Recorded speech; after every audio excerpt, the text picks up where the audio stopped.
Hello दोस्तों, मैं हूं तौफीक और आप देख रहे हैं नेशनल एक्सपोज मीडिया। आज हम मौजूद हैं असराहा गांव में और यहां पर हमारे साथ जनाब अनीसुर रहमान साहब मौजूद हैं, जो कि AIMIM यानी कि ऑल इंडिया मजलिस इत्तेहादुल मुस्लिमीन के उम्मीदवार हैं। उनसे जानेंगे कि किस तरह की तैयारियां हैं जो कल जो 6 तारीख को है इस केवटी विधानसभा में वोटिंग भी होनी है। तो सर ये सीधा जानते हैं। जी सर, कैसे हैं आप और क्या हाल है?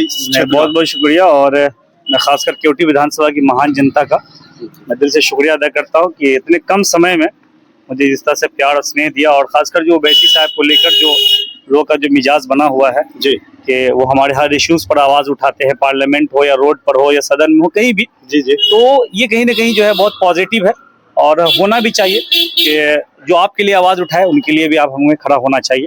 और ये अभी की जो लड़ाई है वो एक स्टेटस वजूद की लड़ाई है। 2% मुकेश सहनी को जो है डिप्टी CM बनाया जाता है और मुसलमानों को जो है नाम बोलने पर भी जो है बोला भी नहीं जाता। तो ये कहीं ना कहीं बहुत अफसोस की बात है कि सिर्फ मुसलमानों को वोट बैंक समझा गया है और जब हिस्सेदारी की बात आती है तो मुसलमानों को जो है कुछ दिया नहीं जाता है। और जब हमारे मिथिला के जो नेता हैं उनको जो है तो उनको कोई बेटा को जो है वो केवटी चाहिए, किसी के बेटा को बिस्पी चाहिए, इसी में जो है कौम का सौदा हो जाता है। तो मुझे लगता है कि अभी तक जो ठगा गया है मुसलमानों को, तो अब वो मुसलमान जाग चुका है और मुसलमान दिल से जो है फैसला लेने जा रहा है और मजलिस को इस बार कामयाब कर रहा है, क्योंकि मजलिस इनकी अपनी पार्टी है। तो इसलिए जो है अभी तक जिंदगी भर हम लोगों ने राजद को दिया, लालटेन को दिया, हाथ को दिया, कांग्रेस को दिया, सभी लोग को दिया, लेकिन ये पहली बार ऐसा मौका है जो मजलिस आई है केवटी में और लोगों की जो फर्स्ट चॉइस है यहाँ वो मजलिस ही है।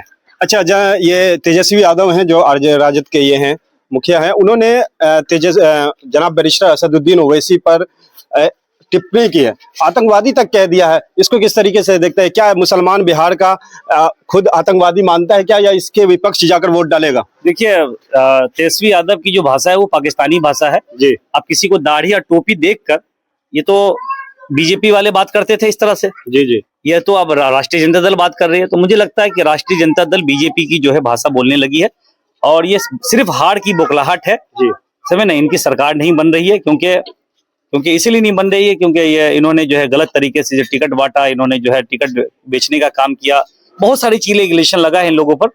मेरा सिर्फ यही मानना है कि इस बार केवटी की जनता एकदम निर्णय ले लिया है कि अपनी मजलिस को, अपनी टीम को मजबूत करना है।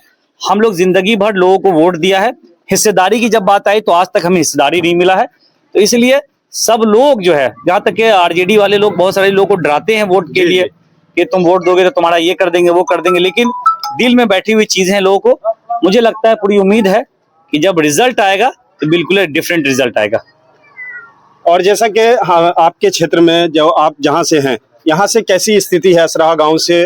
और हमारी तरफ खिरमा पथरा में भी बढ़िया रुझान है AIM को लेकर के। देखिए, और यहाँ की सबसे पहले तो ये मेरा घर है असराहा और असराहा का बेटा हूँ, केवटी का बेटा हूँ। केवटी के बेटा के नाते एक टिकट लेकर आए हूँ। यहाँ के लोगों को बहुत फक्र है, खुशी है और सब लोग मुझे बधाई दे रहे हैं कि ये हमारे लिए बहुत फक्र की बात है, असराहा के लिए, केवटी विधानसभा के लिए, कि कोई बेटा असराहा का टिकट लेकर आया। तो इससे बड़ा क्या हो, मतलब जो हमारे गांव के लोगों के लिए खुशी होगी। और जब बेटा खड़ा हुआ है तो सोचने की कोई बातें नहीं है। माशाल्लाह पूरा असराहा मिलकर हमको जो है वोट कर रही है इस बार और मजलिस को मजबूत कर रही है, MIM को मजबूत कर रही है। क्योंकि जब घर मजबूत होता है तो ऑटोमेटिक ही आस पड़ोस भी मजबूत हो जाता है। यकीनन जो है, मतलब देखिए, हर जगह कुछ लोग हैं लेकिन मेजोरिटी जो है हमारे साथ है, मजलिस के साथ है, क्योंकि मैं यहाँ का बेटा हूँ और मैं यहाँ का, और यहाँ मजलिस यहाँ खड़ी हुई है। मजलिस से भी प्यार करते हैं लोग, मुझसे भी प्यार करते हैं, तो डबल प्यार जो है यहाँ मुझे मिल रहा है।